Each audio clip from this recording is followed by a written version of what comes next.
Patutuan te bakit napaku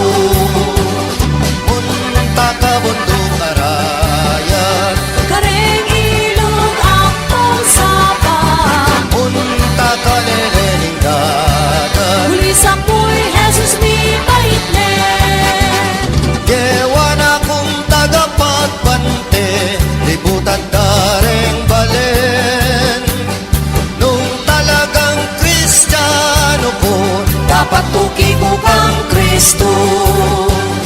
Munta ka bundok araya Kareng ilog akong sapa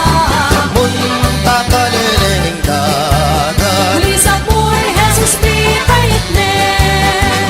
Gewan akong tagapagpante Libutan dareng balen